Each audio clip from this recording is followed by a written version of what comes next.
హల్లెలూయా. Good morning.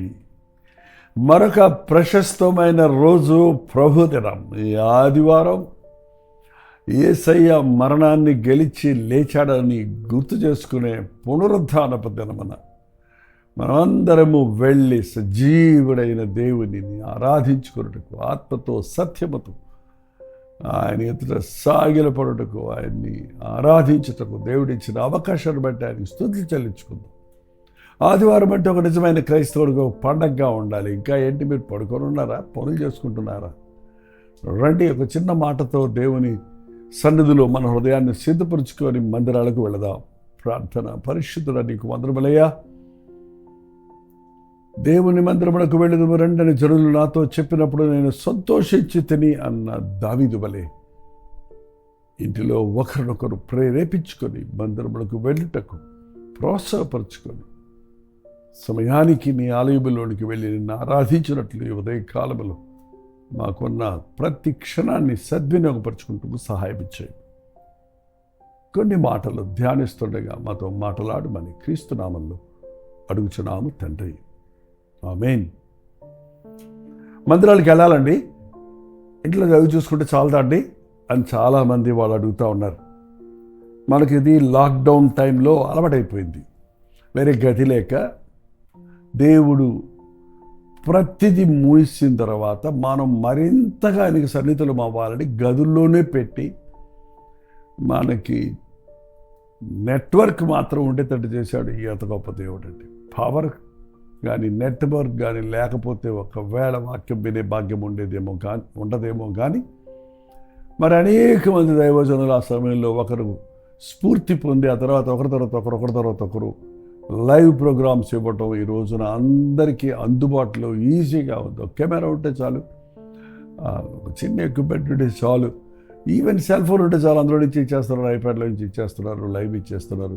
So ఎంతమంది ప్రీచర్సు, ఎంతమంది సేవలు, ఎన్ని సంఘాలు అన్నీ అందరికీ తెలుస్తున్నాయి. ఇప్పుడు అంతకుముందు పక్క వీధిలో ఉన్న సంఘంలో ఏం జరుగుతుందో మనకు తెలియదు. కానీ ఇప్పుడు అంత ప్రపంచవ్యాప్తంగా దేవుడు తన కార్యాలు ఏం చేస్తున్నాడని మనకు తెలిసిపోతూ ఉంది. అందుకని ఈరోజు ఏమనుకుంటున్నాం, మనం ఇంకా చర్చికి వెళ్ళక్కర్లేదు, మన ఇంట్లోనే కూర్చొని ఒక ఆరాధన ఏంటి, 4-5 ఆరాధనలు విందామని మీరు కొందరు ఉండిపోతున్నారు అనుకుంటా. ఎందుకంటే మీరు ఏ సంఘానికి చెందిన వాళ్ళు, మీరు ఆ సంఘంలో మీరు సెట్ అవుతారు. దేవుడు అక్కడ మిమ్మల్ని పెట్టాడు కాబట్టి అంటే కాబట్టి ఎక్కడున్నారు అక్కడ నమ్మకంగా ఉండండి. అందరు దైవజనుల మాట వినండి, వద్దంటం లేదు. వాక్యం వినండి, మాట కాదు, వాక్యం వినండి. ఆ వాక్యం బైబిల్తో పోల్చి చూడండి. వాక్యానుసారంగా బైబిల్ ఉందంటే, లేక బైబిల్ ప్రకారంగా వాక్యం ఉందంటే దాని సారం, పదాలు మారచ్చు, మరి భాషలు మారచ్చు, భాషలు మాట్లాడుండొచ్చు, వేరే భాషలో చెప్పుండొచ్చు, బట్ ఇఫ్ ద ఎసెన్స్. నాకైతే చాలామంది దైవ సేవకుల యొక్క బోధనలు నేను ఇప్పటికీ వింటానండి. ఎందుకంటే I still want to learn, ఇంకా నేర్చుకోవాలి అనే ఆశ ఉందండి. నాకంతా తెలుసు బైబిల్ అని నేను చెప్పడంలో 54 సంవత్సరాల నుంచి బైబిల్ చదువుతున్నప్పటికీ, ఎన్నో వేల ప్రసంగాలు నేను చేసినప్పటికీ, పుస్తకాలు రాసినప్పటికీ, ఇంకా దేవుని వాక్య సారం, దాని లోతు, దాని ఎత్తు, దాని యొక్క ప్రభావం ఎంత గొప్పదన్నది పరిశీలన చేస్తూనే ఉంటే ఆ తవ్వే కొలిది వచ్చే ధననిధిలాగా పరిశుద్ధ గ్రంథములో దేవుని వాక్య సత్యాలు ఆ తరానికి, ఈ తరానికి, ఏ తరానికైనా 1000 తరాలకు సరిపోయే సందేశం అందులో ఉంది కనుక ఆయన తరతరాలకు యుగాలకు దేవుడిగా ఉన్నాడు కనుక ఆయన గొప్ప కార్యాలు ఎవ్వడు చదివి ముగించలేడు, చెప్పి ముగించలేడు, అనుభవించి ఊరుకోలేడు. కాబట్టి మనకి ఇంకా నేను సిద్ధి పొంది తిని అనుకునట్లేదు, వెనుకున్న వాటిని మరచి ముందున్న వాటి కొరకు వేగిరపడుతున్నానన్న పౌలు వలె మనం ఎల్లప్పుడూ గత అనుభవాల మీద ఆధారపడక దేవునిచ్చే నూతనత్వాన్ని కోరుకుంటూ ముందుకు సాగాలి. కాబట్టి దేవుని మందిరాలకు వెళ్ళాలి. మందిరంలో తన ప్రత్యక్షతలు ఉంటాయి. మనకి ప్రభు పరిశుద్ధాత్మని కార్యం ఉంటుంది. నేను ఎప్పుడైతే బలిపీఠం మీద నిలబడతానో నా బ్రతుకులో ఎవరు మేలు పొందుతున్నారో, ఎవరు ఏ రీతిగా స్వస్థత పొందుతున్నారో నాకు తెలియదు. కానీ బలిపీఠం మీద నిలబడి ఆయన పక్షంలో నిలబడుతున్నప్పుడే నన్ను దేవుడు అరికాలు మొదలుకొని నడివెత్తి వరకు ఉన్న ప్రతి బలహీనత నుంచి కూడా స్వస్థపరచడం నేను అనేక పర్యాయములు అనుభవించున్నాను. అంతేకాదు ఆ వాక్యం చెబుతుండగా రెండొంచుల ఖడ్గం అది చెప్పేవారు వినేవారికి చెప్పేవారికి కూడా అది పొడుచుకుంటుంది, హృదయాంతరేంద్రియాలను బయలుపరుస్తుంది. వాక్యం వినడానికి, డైరెక్ట్గా వినడానికి మందిరాలకు వెళ్ళండి. లైవ్లో చూడండి, వద్దంటలేదు. But don't be satisfied with that. Go. మీరు ఫిజికల్గా మీరు మందిరంలో ఉండి తోటి విశ్వాసంతో కలిస్తే, మీ హృదయాలు పంచుకుంటే, మీరు అందరూ కలిసి పాటలు పాడి ప్రభువుని ఆరాధిస్తే అద్భుతమైన శక్తిని మనం పుంజుకుంటాం. యెహోవా కొరకు ఎదురు చూచేవారు నూతన బలం పొందుకుంటారు. మందిరాలకు వెళ్ళాలి. మళ్ళీ ఒకటి నుంచి చెప్తున్నాను, ఎన్ని స్థలాలకు నేను వెళ్ళి గెట్ టుగెదర్లు పెట్టినా, ఎన్ని సంవత్సరాలుగా నేను సేవ చేస్తున్నా, విశ్వాసులందరికీ చెప్పేది ఒకటే, రోజు మీ బైబిల్ మీరు చదువుకోండి, మీరు వ్యక్తిగతంగా ప్రార్థించుకోండి, ప్రభు దినము నాడు మీ మందిరంలోకి ఖచ్చితంగా వెళ్ళండి. ప్రతి చోట ఒక మందిరం పెడతాం నా ధ్యేయం కాదు. ఇంతవరకు 54 సంవత్సరాల్లో ఒక్క మందిరం కూడా నేను కట్టలేదు. కట్టాలంటే కట్టుండొచ్చు, ఆశ ఉంటే, లేక దానికి కావలసిన ప్రేరేపణలు ఉంటే. ఇవాళ మందిరం కడతాం చాలా సులభమైపోయింది. చిన్న సేవలో కూడా మందిరం కట్టుకోవాలని అభిలాష కలుగుతుంది. దేవుని స్తోత్రం, వారికి ఇచ్చిన నడిపింపు అలా ఉంది. బట్ నాది మందిరములు కట్టుకోవడం కంటే ఆ కానుకతో, ఆ డబ్బుతో, ఆ యొక్క రాబడితో ఆత్మను రక్షించడం కొరకు వాడాలని చెప్పి ఈ టెలివిజన్ ద్వారా ఇలాగ అనేక స్థలాలు తిరుగుతూ దేవుని వాక్యం అందించడమే ధ్యేయంగా పెట్టుకొని సాగుతున్నాను. బట్ ఇదే సమయంలో ఎన్ని ఊర్లు తిరిగినా, ఎక్కడెక్కడ ప్రసంగం చేసినా ఆదివారం ఆలయంలో ఉండాలి. ఆదివారం స్తుతికూటాలు కాదు, ఆదివారం నాడు పెళ్ళిళ్ళు కాదు, ఆదివారం నాడు ఇంకోటి కాదు. ఆ రోజు ప్రభువు మందిరంలో, ప్రభు నాకు ఇచ్చిన మందిరంలో నేను ఉండాలి, నన్ను ఉంచిన మందిరంలో నేను ఉండాలి. నా బాధ్యత నేను నెరవేర్చాలి.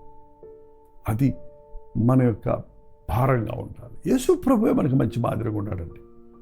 ఆయన ఒకసారి చూడండి, లూకా సువార్త 4:16 తరువాత ఆయన తాను పెరిగిన నజరేతునకు వచ్చెను. తన వాడుక చొప్పున, వాట్ డస్ ఇట్ మీన్? తన వాడుక చొప్పున, తన అలవాటుగా ప్రకారంగా, తను ఎప్పుడు క్రమాన్ని అనుసరిస్తున్నట్టుగా ఆదివారం అయితే ఆయన వాడుకేంటి? ఎవరు చెప్పక్కర్లేకుండా మందిరానికి వెళ్ళడమే. మీకు కూడా అదే పెట్టాలి. ఎవరు చెప్పక్కర్లేదు. మా అమ్మ చెప్పలేదు, మా నాన్న చెప్పలేదు, నా భార్య చెప్పలేదు, నా భర్త చెప్పలేదు అనొద్దండి. మరి మీరే చెప్పండి, ఒకరికొకరు చెప్పుకోండి, ఒకరితో ఒకరు సిద్ధపడండి, ఒకరికొకరు సహకరించుకోండి.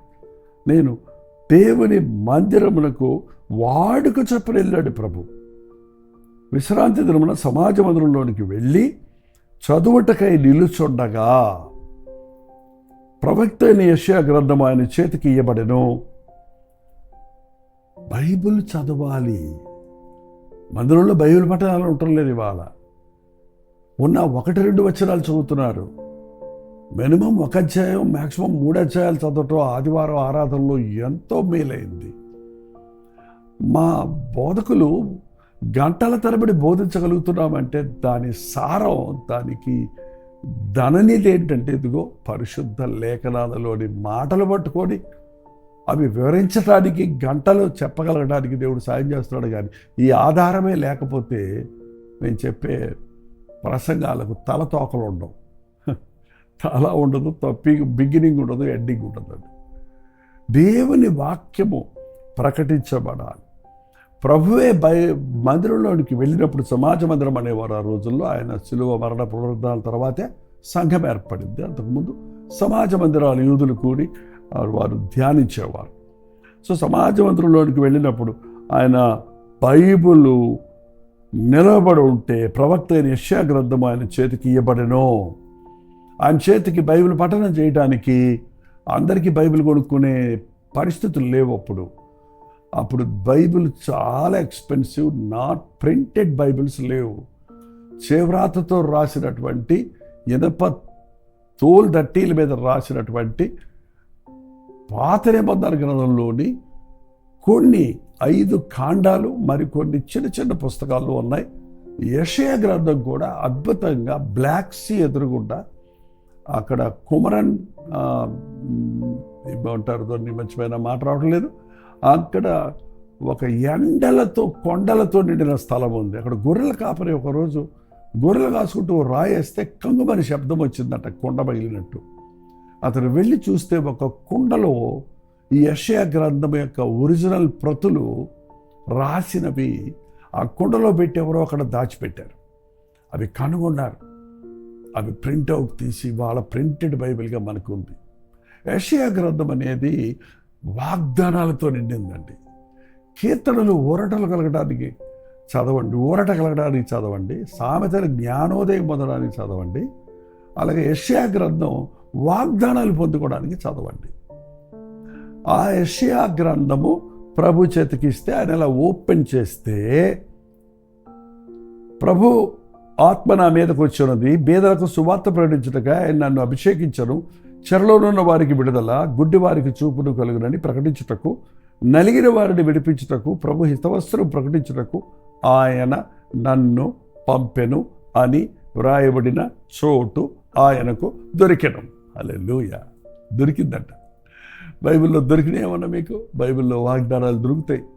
బైబిల్లో వెతికే కొలిది దొరుకుతాయి వాగ్దానాలు. వెతకండి. నాకేం దొరకలేదు, కూర్చొని నిద్రపోతుంటే ఎట్టొస్తుంది? వెతుకుడి, మీకు దొరుకును. వెతకండి, వాక్య సత్యాలు వెతకండి, వాగ్దానాల కొరకు కనిపెట్టండి.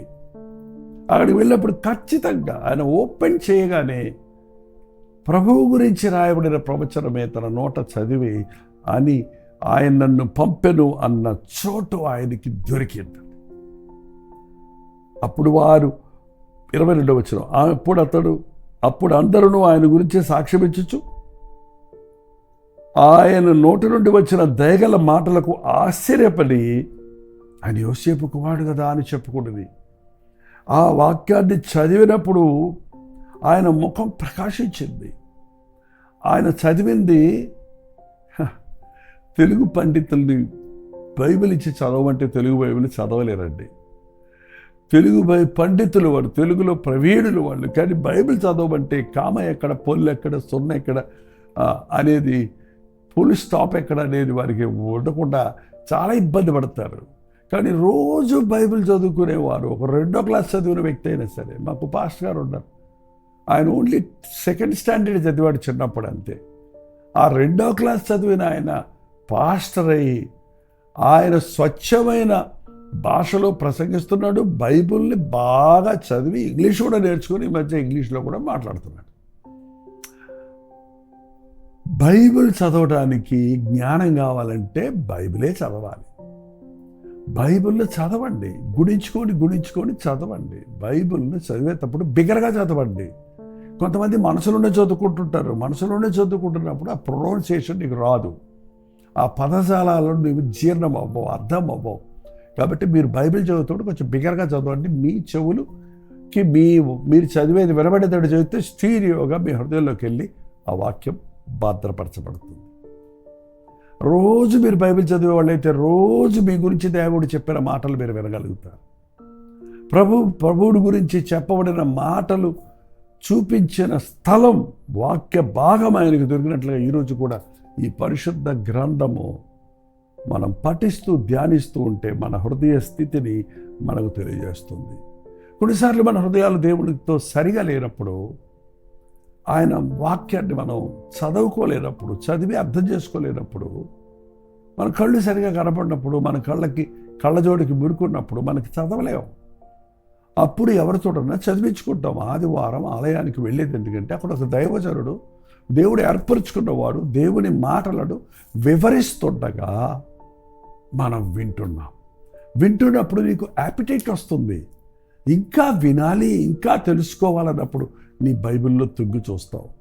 దేవుని వాక్యములో పరిపూర్ణమైనగా మన అవసరతలు, తన ప్రణాళికలు అన్నీ కూడా తెలియజేస్తూ ఉన్నాయి. మందిరాలకు వెళ్ళండి, బైబిల్ చదవండి, వాగ్దానాలు పొందండి. అది ఒక ఆదివారం అయితే దేవుని సన్నిధి అన్న మాటను గుర్తుపెట్టుకోనండి.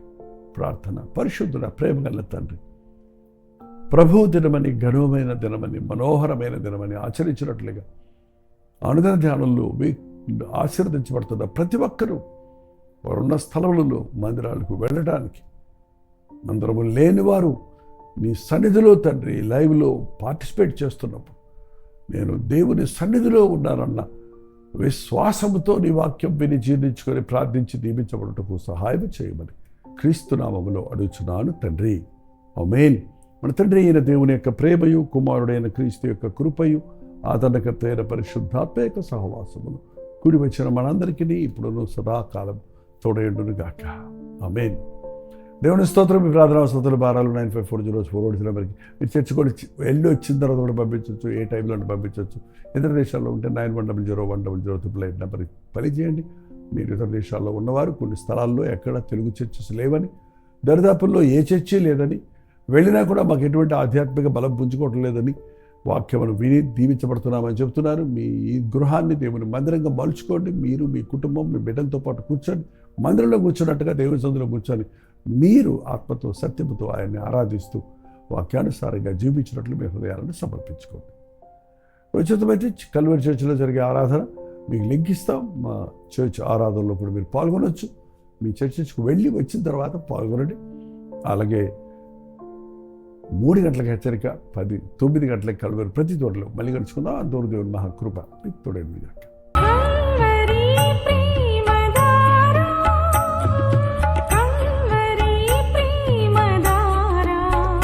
కల్వరి ప్రేమధార అనే మా ద్విమాస పత్రికను ఈ మధ్య త్రైమాస పత్రిక అంటే 3 నెలలకి ఒక్కసారి మాత్రమే ప్రింట్ చేయగలుగుతున్నాం.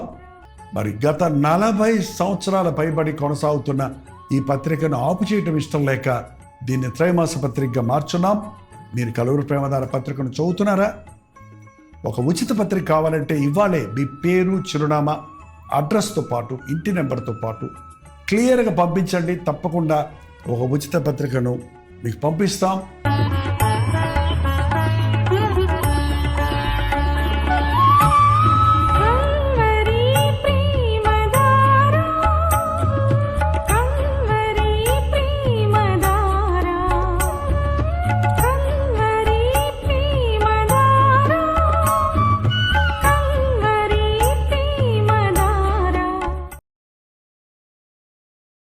హల్లెలూయా.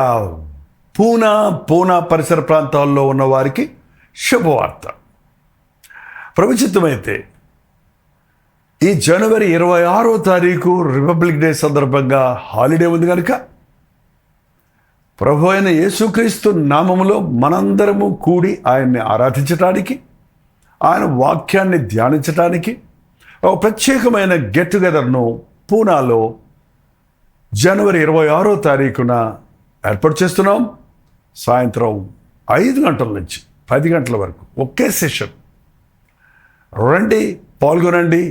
హిందీ వారు, తమిళ వారు, తెలుగు వారు, ఈవెన్ మలయాళం ఆర్ కన్నడ భాషలో మాట్లాడే వారందరికీ ప్రేమతో ఆహ్వానిస్తున్నాం. ఎందుకంటే ప్రతిరోజు తెలుగు, తమిళ్, హిందీ, మలయాళం, బెంగాలీ, ఒరియా భాషల్లో ఇవ్వబడుతున్నటువంటి వర్తమానాలు, టీవీ ప్రోగ్రామ్స్ అనేకులు మీరు వీక్షిస్తున్నారు. పూనా లాంటి పట్టణంలో అన్ని భాషల వారు ఉన్నారు.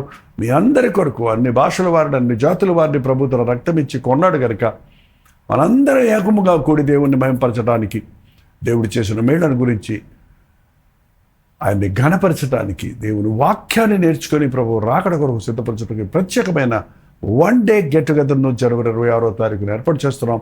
రండి, మీ స్నేహితుల్ని, బంధువుల్ని, ఫ్రెండ్స్ని కూడా ఆహ్వానించండి. మిమ్మల్ని వ్యక్తిగతంగా చూడటానికి, మీ కొరకు ప్రార్థించడానికి కూడా నేను సిద్ధంగా ఉంటాను. రండి, పాల్గొనండి, దైవాశీర్వాదాలు పొందండి. చిన్నగా గమనించండి, YMCA international centre, new Rastapeth, near quarter gate, Poona. మరిన్ని వివరాలు కావాలంటే ఈ కింద పడినటువంటి ఫోన్ నెంబర్కి మీరు కాల్ చేయొచ్చు, వాట్సాప్ మెసేజ్ పెట్టచ్చు.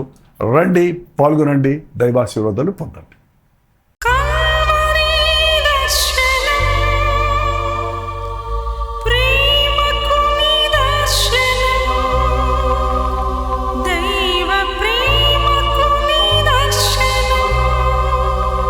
తెలుగు, తమిళ, హిందీ, మలయాళం, బెంగాలీ, ఒరియా అనే 6 భాషల్లో టెలివిజన్ ప్రోగ్రామ్స్ కొనసాగుతూనే ఉన్నాయి. భారభరితమైన పరిచయంలో మీరు సహకరించాలని ఆశిస్తే, ప్రభు మిమ్మల్ని ప్రేరేపిస్తే మీ విరాళాలు, కానుకలు మనకి మీరు పంపించవచ్చు. అవి నేరుగా టీవీ ఛానల్స్కి వెళ్తాయి. అందులో ఏది మేము మా సొంత ఖర్చుల కొరకు ముట్టుకోవటం లేదు, వేరే పరిచయ కొరకు ముట్టుకోవటం లేదు. టెలివిజన్ పరిచయలో ఇంకా సువార్త వినని వారికి అది అందించాలని ఆశతో ఒక 20 సంవత్సరాలుగా కొనసాగుతున్న పరిచయం కొరకు ప్రార్థించండి, మీ సహకారాన్ని అందించండి.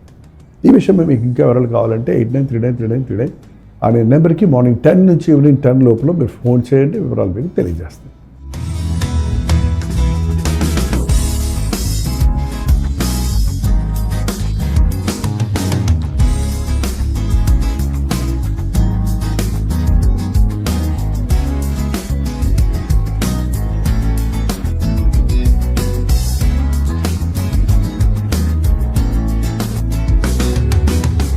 ఉదయకాల